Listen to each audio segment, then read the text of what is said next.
All right, good evening, YouTube. We are back with Job. We're starting on chapter 28. I'd like to thank you all for being here. Thank you all for who have subscribed to my channel. I ask that you like and share. And we are going to get right into it. Chapter 28. Job observes that man cannot discover wisdom.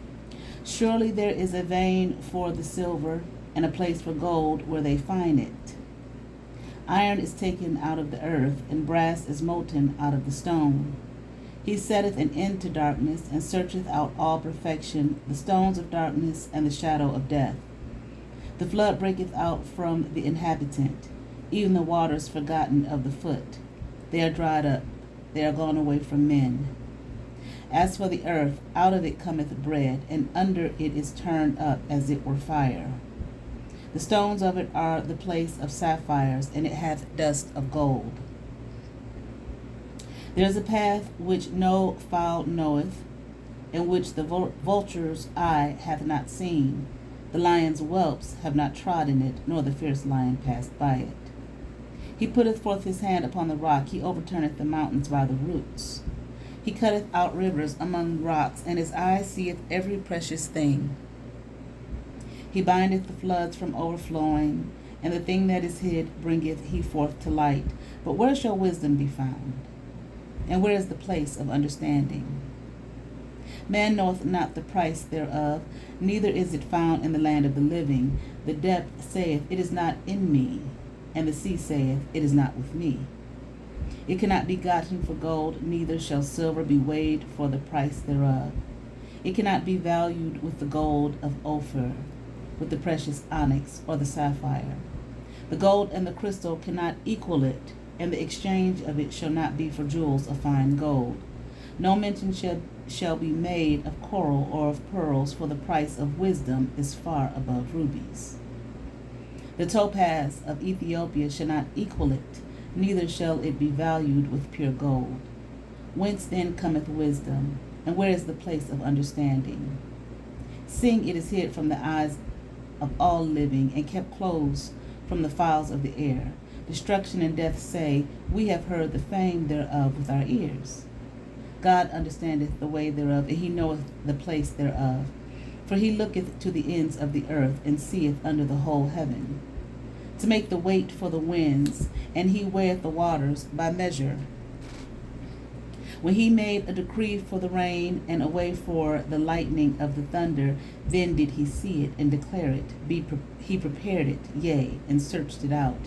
And unto man he said, behold, the fear of the Lord, that is wisdom, and to depart from evil is understanding. And unto man he said, behold, the fear of the Lord, that is wisdom, and to depart from evil is understanding. Let's read the notes here. In this discourse on wisdom, Job affirms that only true wisdom brings well-being. Okay? Peace. Being at peace with oneself. This wisdom lies in God alone, who can resolve the unanswerable questions of life. Man's solution is to find peace through submission to divine authority. This hymn is a bridge to the next speeches and reiterates to Job's friends the fact that he does not understand the ways of God and his wisdom. Okay. I hope that laid enough of a foundation as we continue on. Okay. Now, chapter 29, the title, Job remembers his happy past. Moreover, Job continued his parable and said, oh, that I were as in months past, as in the days when God preserved me. Okay. Oh, that I were as in months past, as in the days when God preserved me. Think about that. We have those moments and those times. Okay? If it was just like it was before, if it was just like it was in the past, if it was just like it was when I this or when I that, and when things seemed happier and brighter, and things were going well in my life, etc., etc. When his candle shined upon me, when his candle shined upon my head, and when by his light I walked through darkness. As I was in the days of my youth, when the secret of God was upon my tabernacle. Okay, what does he mean here by tabernacle? Let me see. For tent. Okay. When his candle shined upon my head, and when by his light I walked through darkness. In the past, when God's light was shining, on my life, and when I was walking through darkness, the light of God was with me. God was with me. As I was in the days of my youth, when the secret of God was upon my tabernacle. Okay, secret is also here, intimate counsel. Remember in the days of our youth, when the counsel of God was with him. When the Almighty was yet with me, when my children were about me, when God was with me, when I still had my children, when I washed my steps with butter, and the rock poured me out rivers of oil. Abundant, basically, when I had my abundance. When I went out to the gate through the city, when I prepared my seat in the street, the young men saw me and hid themselves, and the aged arose and stood up. Listen at that. When the young men saw me and hid themselves, okay? And the aged arose and stood up when they saw Job. Reverence for who this man was in his past. The respect the young men had. The princes refrained talking and laid their hand on their mouth. When a person of importance passes by, okay, you shut up. You close your mouth. You don't say anything. In reverence and honor and respect. The nobles held their peace, and their tongue cleaved to the roof of their mouth. When the ear heard me, then it blessed me, and when the eye saw me, it gave witness to me. Because I delivered the poor that cried, and the fatherless, and him that had none to help him. Okay. This is who he was. This is what he did. He helped the poor. He helped the needy, the fatherless. The blessing of him that was ready to perish came upon me, and I caused the widow's heart to sing for joy. Look at that. He helped the widows. Caused the widow's heart to sing for joy. That's beautiful. I put on righteousness, and it clothed me. My judgment was as a robe and a diadem. He was a righteous man. I was eyes to the blind, and feet was I to the lame. I was a father to the poor, and the cause which I knew not, I searched out. And I brake the jaws of the wicked, and plucked the spoil out of his teeth. What's the spoil? Fangs. All right. Prey, victim. And I brake the jaws of the wicked. Okay. Stopped them in their tracks, and plucked the spoil out of his teeth. Then I said, I shall die in my nest, and I shall multiply my days as the sand. My root was spread out by the waters, and the dew lay all night upon my branch. My glory was fresh in me, and my bow was renewed in my hand.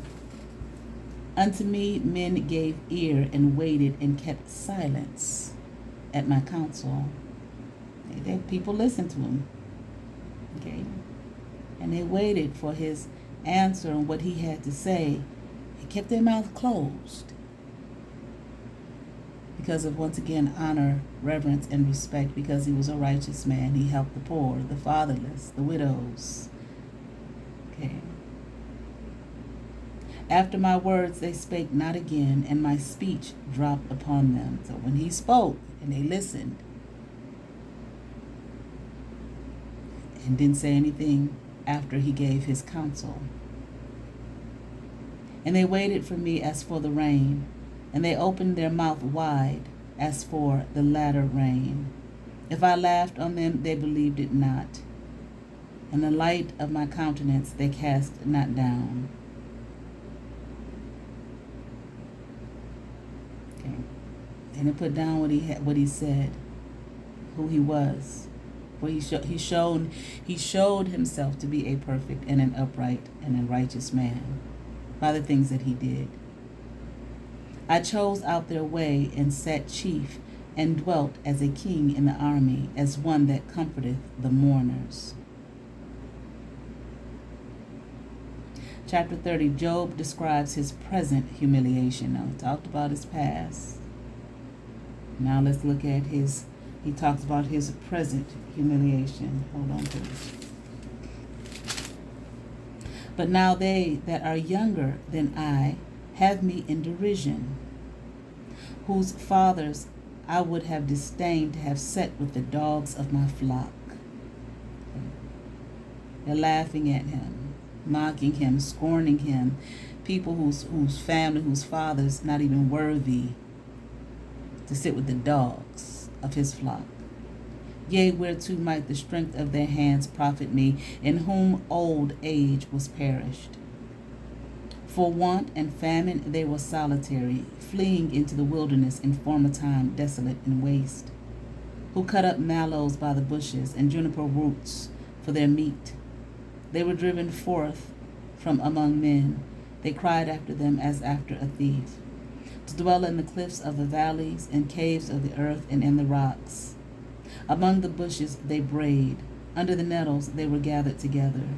They were children of fools. They were children of fools. Yea, children of base men. They were viler than the earth. And now I am their song, yea, I am their byword. They abhor me. They flee far from me and spare not to spit in my face. Children of fools and children of base men. Children whose fathers aren't even worthy to sit among with the dogs, he says, in his flock. And here now they laugh at him. Once again, they scorn him, they mock him, they abhor him, they spit in his face. Because he hath loosed my cord and afflicted me, they have also let loose the bridle before me. Upon my right hand rise the youth. They push away my feet, and they raise up against me the ways of their destruction. They mar my path, they set forward my calamity, they have no helper. They came upon me as a wide breaking in of waters. In the desolation they rolled themselves upon me. Terrors are turned upon me. They pursue my soul as the wind, and my welfare passeth away as a cloud. And now my soul is poured out upon me. The days of affliction have taken hold upon me. My bones are pierced in me in the night season, and my sinews take no rest. 17. His pains take no rest. This man is in pain day and night. He's afflicted. By the great force of my disease is my garment changed. Okay, so basically, he's got these boils and whatnot on his skin. It bindeth me about as the collar of my coat. Okay, he can't set himself free from it. It is on his skin. It's his outward self. He hath cast me into the mire, and I am become like dust and ashes. I cry unto thee, and thou dost not hear me. I stand up, and thou regardest me not. Okay. Once a man of admiration, now the lowest of the low, mocking him, abhorring him, and his affliction is obvious and seen by the world. Thou and here, I'm crying unto you, God, and you're not hearing me, and you're not regarding me, yet you afflict me.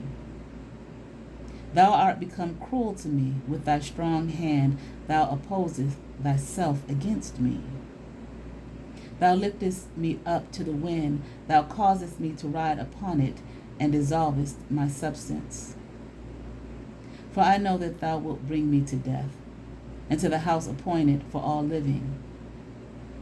Howbeit he will not stretch out his hand to the grave, though they cry in his destruction. Did not I weep for him that was in trouble? Was not my soul grieved for the poor? When I looked for good, then evil came unto me, and when I waited for light, there came darkness. My bowels boiled and rested not. The days of affliction prevented me. I went mourning without the sun. I stood up, and I cried in the congregation. I am a brother to dragons, and a companion to owls. My skin is black upon me, and my bones are burned with heat. My harp also is turned to mourning, and my organ into the voice of them that weep. Okay. So we hear him speaking of his suffering. And he feels as though he's not being heard nor regarded. So it's not just, he lost all his abundance, his financial abundance, his children, his home, family, wife, friends, telling him he's wicked. But now a man that was once honored. Oh, also this health and these boils on his skin, casting him out of the community. So not only does he have that, now he has to deal with the humiliation of those, not worthy, again, to sit with the dogs of his flock. Children of fools, children of base men. So he's dealing with humiliation amongst his community.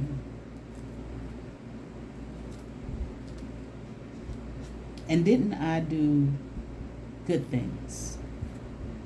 Didn't I help those who were in trouble?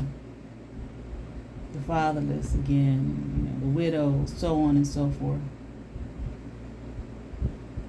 All right. Peace.